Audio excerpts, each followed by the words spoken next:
Ladies and gentlemen, the President of the United States and Dr. Jill Biden, accompanied by the 44th President of the United States, Barack Obama, and Mrs. Michelle Obama.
Mr. President, Dr. Biden, President Obama, Mrs. Obama, ladies and gentlemen, welcome to this ceremony.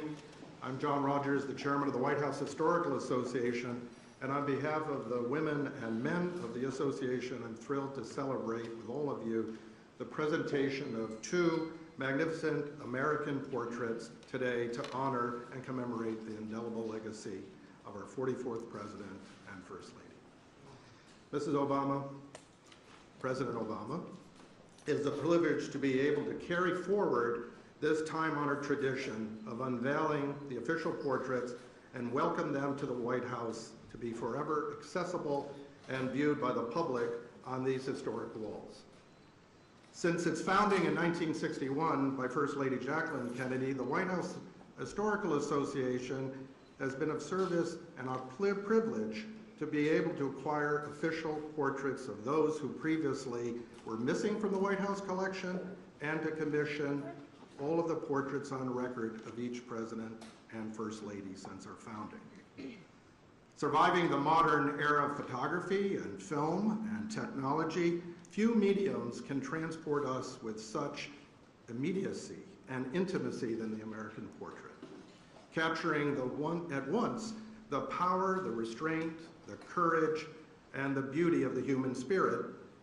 The portraits of our first family stand apart, each a painstaking exploration of a singular person, a human life conveyed in still, otherwise ever in motion and fulfilling the obligations to their oath. More than just the unveiling of our assemblage today, it's integral to the broader set of symbols and rituals and emblematic gestures distinctly American that sustain the spirit and the standing of our republic, bridging one presidency to the next the way we do one generation to the next, honoring the past as much as we look to the future. As we become more culturally and demographically diverse with ideas that are both molten and disparate pertaining to the future of our nation, our work to ensure the promise of what President Obama once called the unlikely story that is America. It's never been more intertwined with preserving what has been symbolically and foundationally at the heart of our storied resilience as a nation. And in this way, today is a reminder that America is governed not by a disconnected series of presidents, but rather by the enduring presidency. And within the greater story that's told by the 43 other portraits, we boldly celebrate their contrast and their confluence, certainly artistically, but also as distinguished chapters in the American narrative. And notably today, as the first Black American first family at 1600 Pennsylvania Avenue, and with whom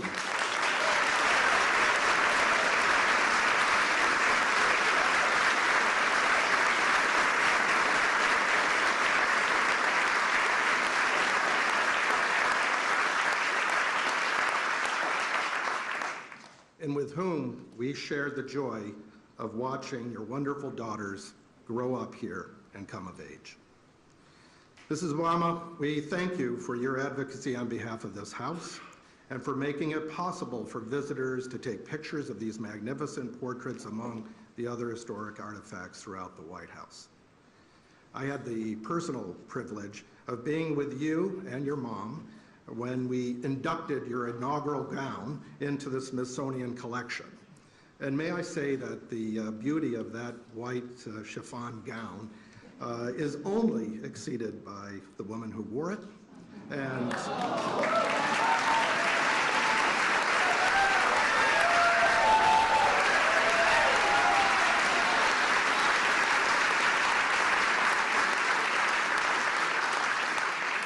whose spirit is captured in this portrait. The tradition of service continues with Dr. Biden. She's our steward. We are honored that you were with us when we celebrated our 60th anniversary, and we look forward to our continued work with you on the educational mission of our association. And we are ever thankful to you and you, Mr. President, for hosting this wonderful ceremony today. And to our artists, Robert McCurdy and Sharon Sprung, we are grateful for your artisanship and dedication to your own craft. Together, these portraits fulfill a beautiful collaboration and are a testament to what's possible when we serve one another in an effort to give voice to one another. And I suspect that beginning tomorrow, these two portraits will be the most photographed by visitors from across the United States of America.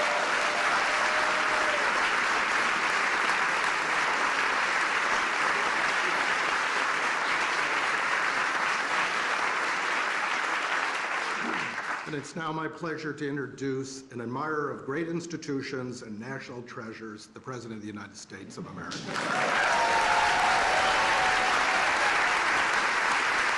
Thank you.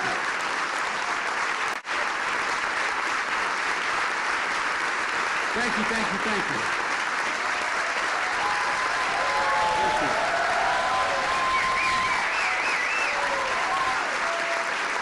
Always right.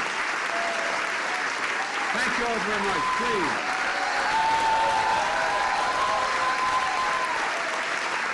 Thank you, thank you, thank you. Please. Thank you, John Rogers and the White House Historical Society. Barack and Michelle, welcome home. Welcome home. Jill and I and Kamala and Doug are honored to host you and so many friends who have been part of this incredible journey. It includes members of your cabinet and staff, some of whom were foolish enough to come work with me. And there's someone else that I'd like to acknowledge tonight, Mrs. Robinson. This is your house as well.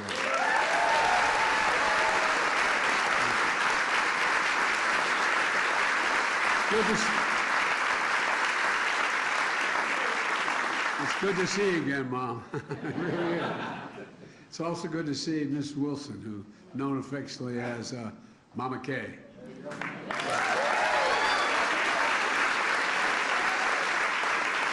One of your best friends and Malia and Sasha's godmother. Yeah. And as they say in Southern Dole, you've done good, kid. And, President Kennedy once observed that every president must endure the gap between what he would like and what is possible. He was right. The history books are full of stories about presidents trying to bridge that gap. Stories that include the burdens of the office, the difficult decisions, how the work is always serious and often solemn. And all of that's true, but so is this. With Barack as our president, we got up every day and went to work full of hope, for real, full of purpose, and excited about the possibility before us. There are few people I've ever known with more integrity, decency, and moral courage than Barack Obama.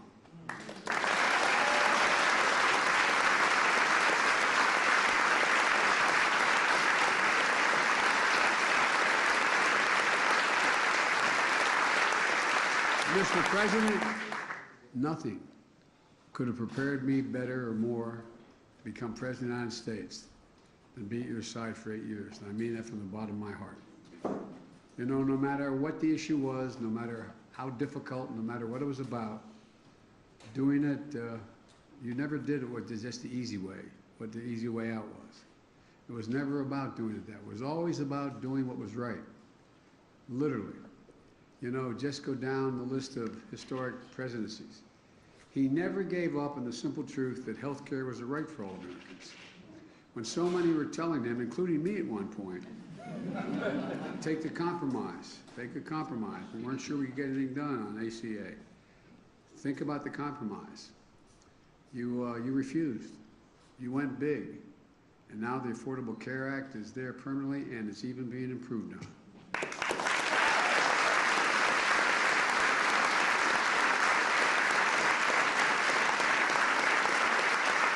I remember what you told me.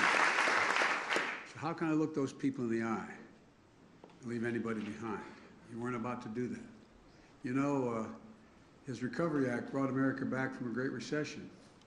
The auto rescue protected an iconic industry that represents the nation's heart and soul. And there were a whole lot of people, some maybe even in this room, that were telling you we should let the industry go bankrupt. We should let it go. But you wouldn't. You persisted. You insisted. And I remember our conversations, and I'm proud we stood together and wouldn't let that happen. You bet on the American worker. You believed in the American worker. Even though he knew it would be controversial, you stood up for hundreds of thousands of dreamers who only know America as their home. It always boggles my mind that I always can't understand that a 3-year-old kid's going to say, no, Mom, leave me on this side of Rio Grande. You go ahead and go. I'm serious. So they could stay and contribute, and they've contributed incredibly. Their talents, and it's a great generation they represent.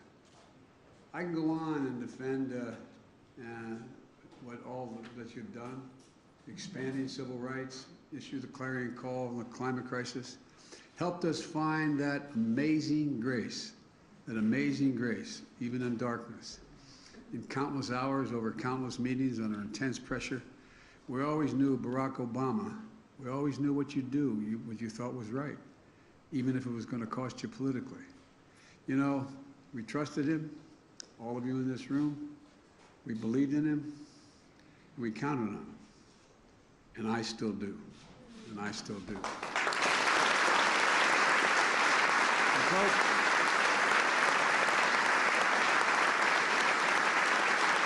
President, that's why the country elected you twice. That's why you'll be considered one of the most consequential presidents in our history, along with one of the most consequential first ladies. You know, Michelle, he knows, we all know, he couldn't have done it without you. I know I couldn't. In fact, during our week, we had lunch once a week, every week, come hell or high water. And everybody wondered all the important things we talked about. Probably 40% of the time we talked about family. We most talked about our girls and my grandchildren and my children. You embody dignity beyond measure, Michelle. And together you and Barack made history. You both generated hope for millions of people who were left behind for so long. And it matters. You both did it with such grace and such class. You know, you dreamed big. You secured lasting wins for the American people, helping lift their burden with the blessing of hope. It was so underestimated, the notion of just having hope. This is a gift of the Obama presidency to the country and to history. It's a gift I felt personally. And as we used to say in the Senate, Mr. President, excuse the point of personal privilege, you were always there. I remember how you were with me when our son was passing. And I remember the eulogy you gave in his behalf. you'll never fully understand just how much it meant to Jill and me and the entire family. I always remember that night we accepted the nomination in Denver. My granddaughter Finnegan, who's a great friend of your daughter's, called, came up to the room, our room, and said, "Pop, can we move the beds out of my room?" And I said, "Why do you want to move the beds out of your room?" He said, "Well, so her two sisters and Malia and Sasha, we could all get sleeping bags and lie on the floor and sleep together and watch the convention on the floor." That image of them all together will stay with me forever. And I think it melded our families in ways that it's hard for other people to understand. For 8 years, we grew to be a family for each other and through our highs and our lows. Family from different backgrounds, brought together by a shared value set. And all the things that the families have done together, I imagine there may have been other relationships like this, the president, vice president, but I can't think, none comes to mind. Jill and I have been waiting to host events at the White House for a long time, coming out of the pandemic. And it's fitting that we can do that now by unveiling the portraits of two dear friends and two great Americans who are still held very tightly in the hearts of the American people. Portraits that are going to hang on the walls of this sacred place, the People's House, forever. And a reminder of all here and now for those to come to power that hope and change matters. Barack and Michelle, it's my honor to invite you both to the stage for the unveiling of your official portraits. Come on.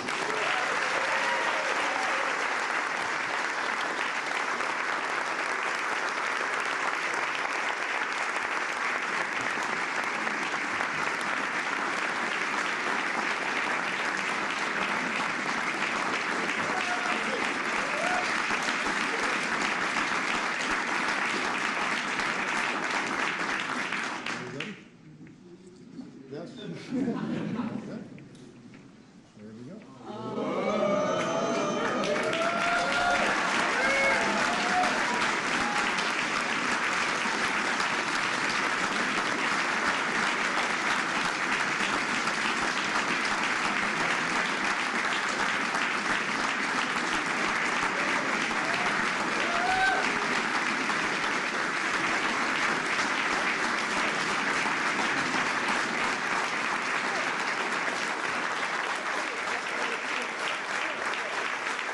Thank you so much. Thank you, everybody. Thank you. Thank you. Thank you so much. Please, everybody have a seat. Have a seat. Thank you. Thank you. Thank you. Sit down, everybody. Thank you very much. It is great to be back. President and Dr. Biden, Vice President Harris, and Second Gentleman Emhoff, thank you so much for your hospitality. Thanks for letting us invite a few friends to the White House. We will try not to tear up the place. Someone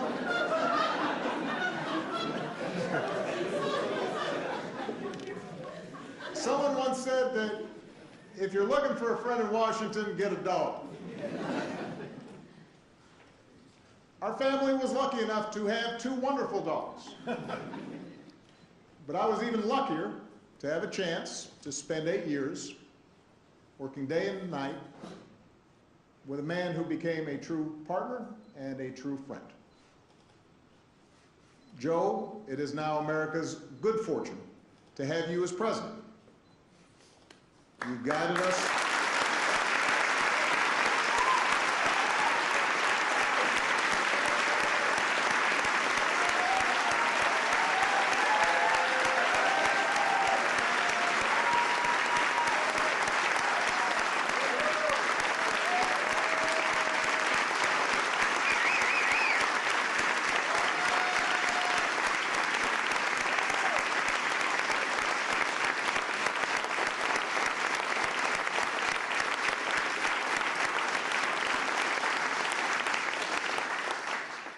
You have guided us through some perilous times.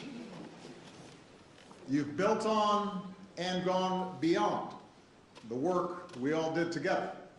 to expand health care, to fight climate change, to advance social justice, and to promote economic fairness.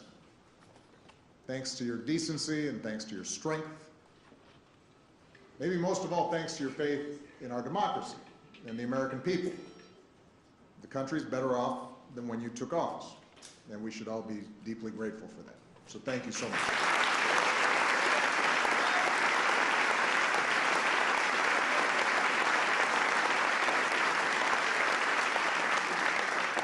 To all the former Obama-Biden staffers who are here in person, some of you are watching at home, thank you for being a part of this.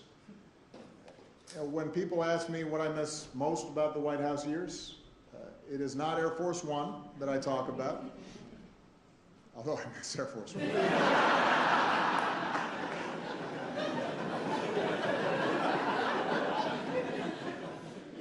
It's the chance that I had to stand shoulder to shoulder with all of you. To have a chance to witness so many talented, selfless, idealistic, good people working tirelessly every day to make the world better. And for 8 years, and even longer for some of you, I drew on your energy and your dedication and your goodness. You inspired me, and I never wanted to disappoint you. And I tried to reflect the same heart and character that you displayed every day. Even during the toughest times, it was all of you that kept me going. So it's good to be back, to have a chance to see all of you, and to once again say thank you. Now, as much as I miss our work together, what's been a special joy is to see what's happened since. Because so many of you are doing amazing things, whether it's in government, in the private sector, in academia, or nonprofits. And I'm especially glad to see so many of you serving President Biden, as well as you served me. Although now some of you who, let's face it, you were kids back then, are now in charge and running the show, which is a little shocking. And may also explain some of the gray hairs I'm seeing on some of you. But it validates what I had always hoped, which was that our time together would only be the beginning of incredibly impactful careers. And some of you who I've had a chance to stay in touch with, I'm thrilled to see that you've started families of your own. I am a little disappointed that I haven't heard of anyone naming a kid Barack yet, or Michelle, but there is still time.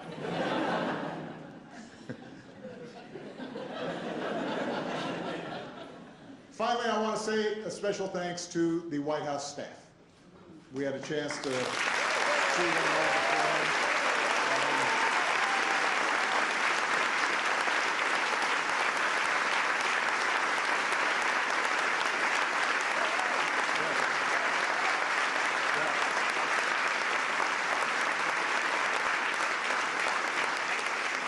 You took incredible care of our family for 8 years, and along the way you became a part of it. And we have not ever forgotten the kindness that you showed us. Now, when Michelle and I had our portraits unveiled at the National Portrait Gallery a few years back, I said that as far as I could tell, no one in my family tree had ever sat for a portrait before.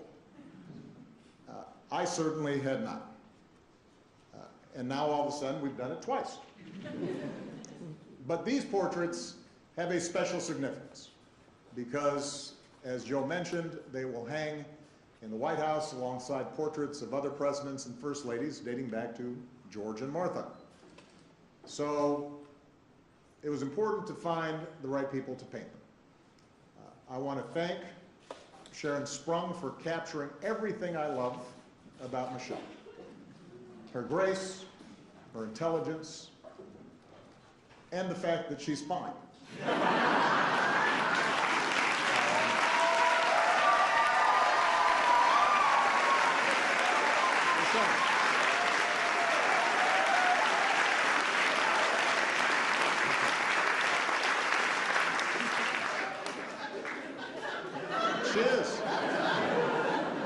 portrait is stunning. And I want to thank Robert McCurdy for taking on a much more difficult subject and doing a fantastic job with mine.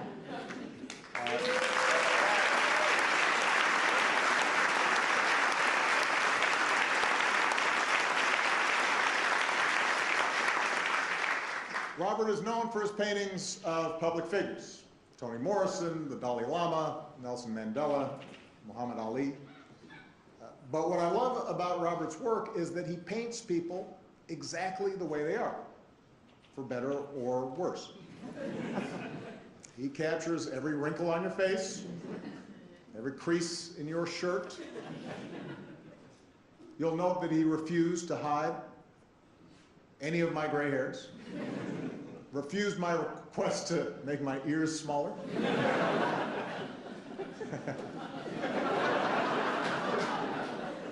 He also talked me out of wearing a tan suit, by the way.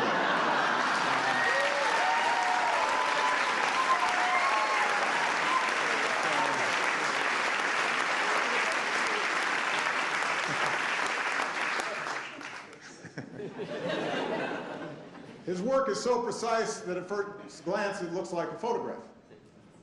And Robert also paints his subjects looking straight ahead. So it feels like you're face to face, forming a connection.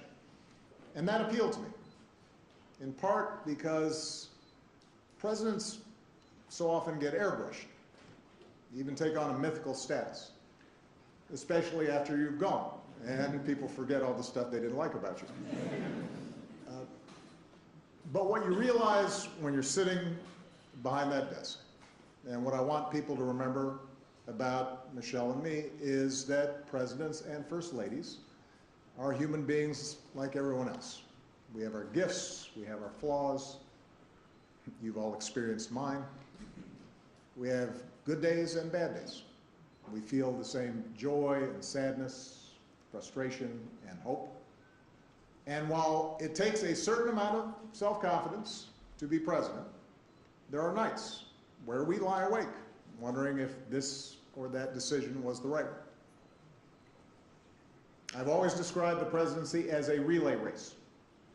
You take the baton from someone, you run your leg as hard and as well as you can, and then you hand it off to someone else, knowing that your work will be incomplete. The portraits hanging in the White House chronicle the runners in that race. Each of us tasked with trying to bring the country we love closer to its highest aspirations. And when future generations walk these halls and look up at these portraits, I hope they get a better, honest sense of who Michelle and I were. And I hope they leave with a deeper understanding that if we could make it here, maybe they can too. They can do remarkable things too. Now, it is my pleasure to introduce someone who needs no introduction. Michelle was the best thing about living in the White House, and let me tell you, the pastry chefs here deliver delicious pies on request. So that is saying something.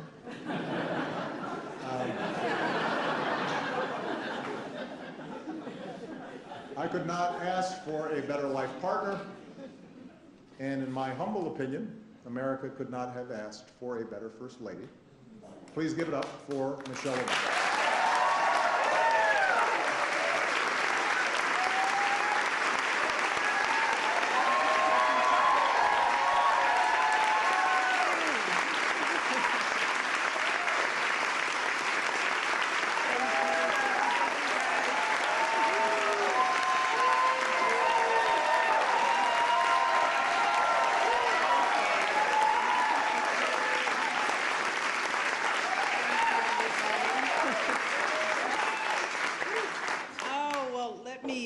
Thank my husband, first of all, for such spicy remarks.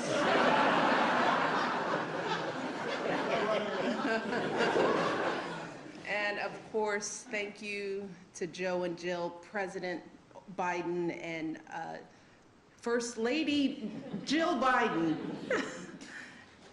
Thank you for inviting us back. This means so much to us. We were saying at lunch that the girls have lived in this house longer than they've lived anywhere. And so this, as odd of a home as this can be, as wonderful as it can be, it is a special place because we raised our girls here. And it means so much to come back to friends and to be able to spend time talking about our girls. And so I am grateful to both of you for the work that you're doing, the love that you're showing us, our staff, and the work that you're doing for this country. Thank you so much.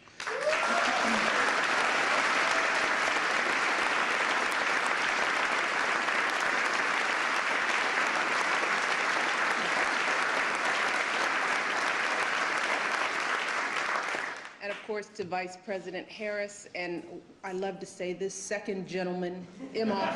Let's say it again, second gentleman. You're doing a great job.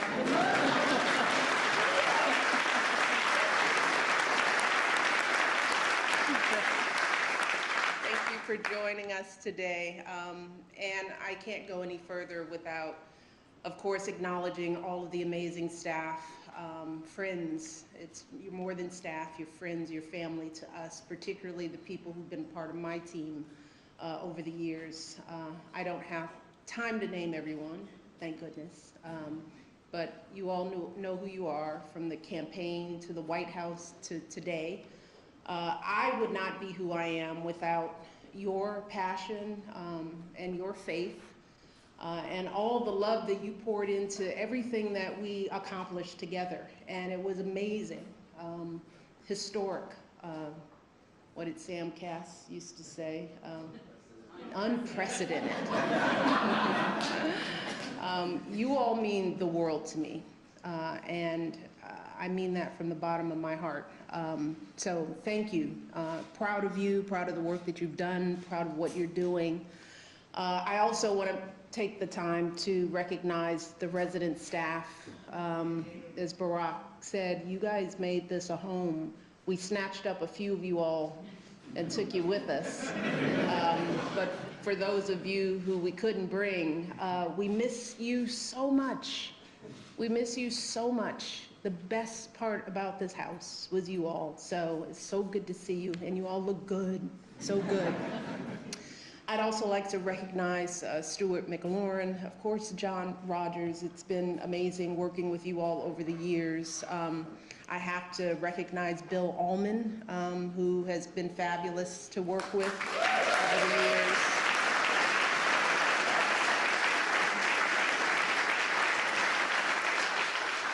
And of course, Thelma Golden and my dear friend Michael Smith for their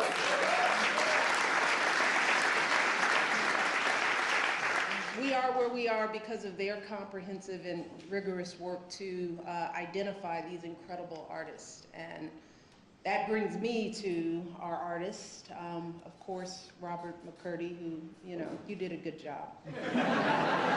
did a good job. But I got to spend a lot of time with Sharon Sprung.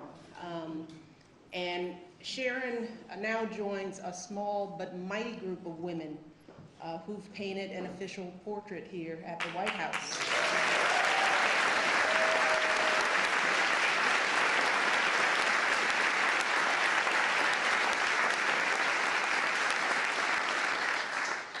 And I'm thrilled that this extraordinary work is going to be enshrined forever as part of our nation's history. But Sharon, it was wonderful to work with you. You are a true spirit. That's one of the reasons why we connected. Your work is phenomenal, but it was your essence, your soul, the way you saw me, the way we interacted, and it shows in this beautiful work. So thank you for your brilliance, your artistry, and your patience in this process. I remember I went to see the work in Brooklyn, and poor Sharon, because no one is supposed to know who the artists are, so her studio is her home. And so she had this piece in her home. You couldn't have guests over. You were frightened that it would get out. You just wanted it out of your space. And every year I thought about, she must be going crazy. So thank you so much. Let's give them both.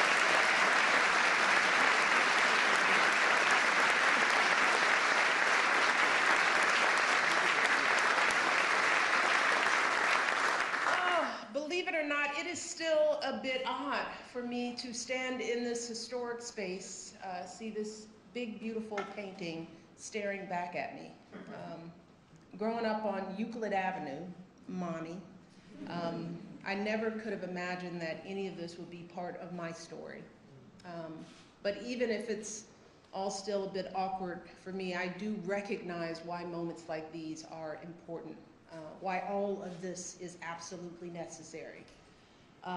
Traditions like this matter, not just for those of us who hold these positions, but for everyone participating in and watching our democracy.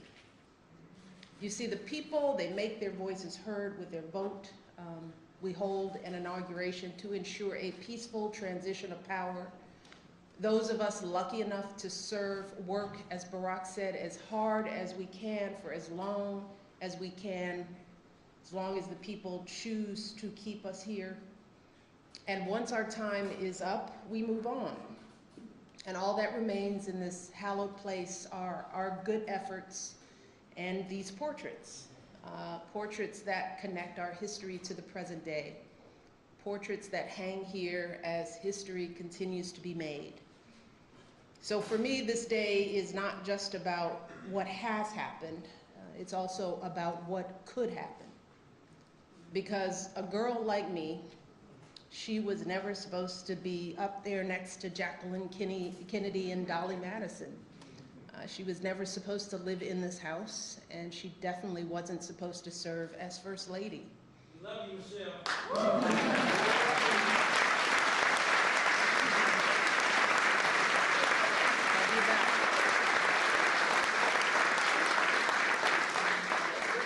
But I've always wondered, where does that supposed to come from? Who determines it? And too often in this country, people feel like they have to look a certain way or act a certain way to fit in, that they have to make a lot of money or come from a certain group or class or faith in order to matter.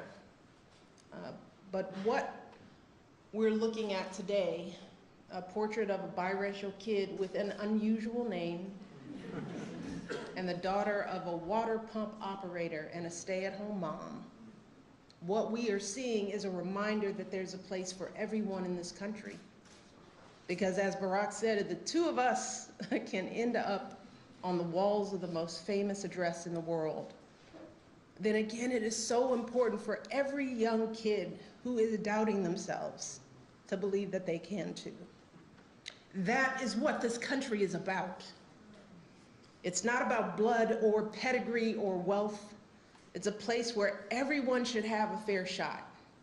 Whether you're a kid taking 2 buses and a train just to get to school, or a single mother who's working 2 jobs to put some food on the table, or an immigrant just arriving, getting your first apartment, forging a future for yourself in a place you dreamed of. That's why for me, this day isn't about me or Barack. It's not even about these beautiful paintings. It's about telling that fuller story, a story that includes every single American in every single corner of the country, so that our kids and grandkids can see something more for themselves. And as much as some folks might want us to believe that that story has lost some of its shine, that division and discrimination and everything else might have dimmed its light, I still know, deep in my heart, that what we share, as my husband continues to say, is so much bigger than what we don't. Our democracy is so much stronger than our differences. And this little girl from the South Side is blessed beyond measure to have felt the truth of that fuller story throughout her entire life, never more so than today. So thank you to President Biden, to Sharon and to all of you today for playing a part in this day and all the days that led to it. And now it is my privilege to introduce someone who is stepping in shoes and doing it well, someone who has devoted so much of her life to education, working to broaden the idea of whose story matters. Ladies and gentlemen, please welcome my friend, First Lady, Dr. Jill Biden.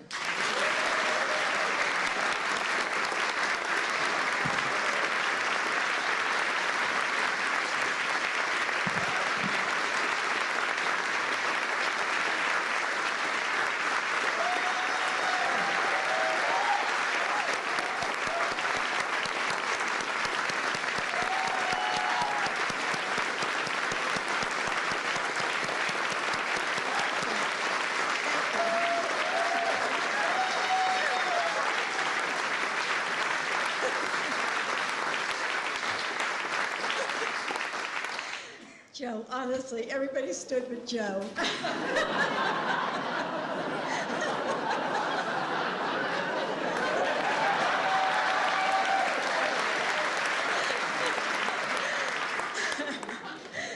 Thank you, Michelle, for a friendship I treasure. 14 years ago, Michelle, on a cold night in November, a sea of people gathered in Grant Park to be a part of history. There was laughter and music and dancing. There were tears as friends and strangers alike held each other, overwhelmed with the joy that hope and change had been realized. The crowd roared, radiating the sense that anything we could dream was within our reach. But at the heart of that enormous moment was a family.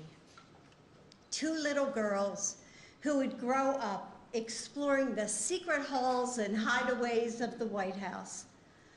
A mom who would bring her whole heart to serving the American people as First Lady while still guiding and protecting her family with a ferocious devotion.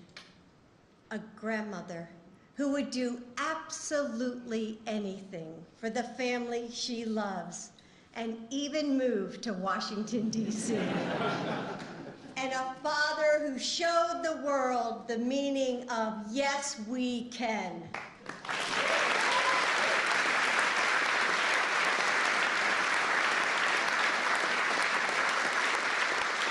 For Joe and me and our entire family, standing on that stage next to you was like waking up in a new world, a place where, with hard work, anything was possible.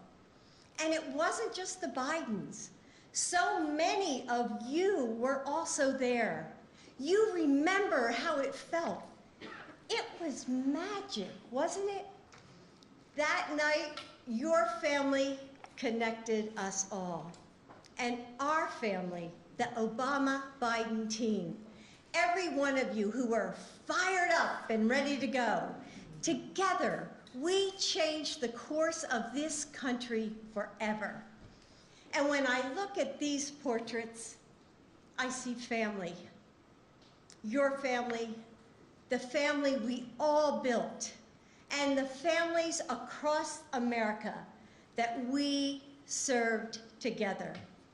I see love, joy, and fellowship, and we are honored to hang them today and share them with the world. So thank you for being with us. And now please join us in the State Dining Room for a reception. Thank you for being here.